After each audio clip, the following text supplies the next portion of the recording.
36. Kada su Karadžiki u pitanju, u 26. mesto.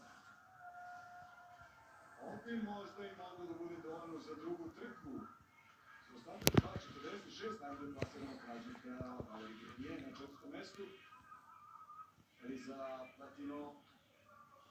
Ovih neravnina na stazi i u ovako lošim uslovima opci su baš u teškoj situaciji. Evo Žana Kranjeca u središnjem delu staze.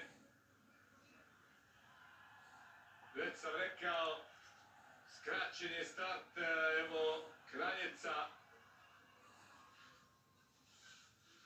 na onoj posljednjoj strmini. Ovo kada je sunce deluje zaista impresivno i sada je jasno koliko je ovo teška staza, kažu mnogi najteža veleslalomska staza. Kranjec 58-60, pobednik ovde 2020. godine. Pa vidjet ćemo za šta je ovo bilo dovoljno. Dosta takmičara danas, onih najboljih nećemo vidjeti na startu. Pre svih Marka Švarca i Joana Verdoa koji je također doživeo povredu.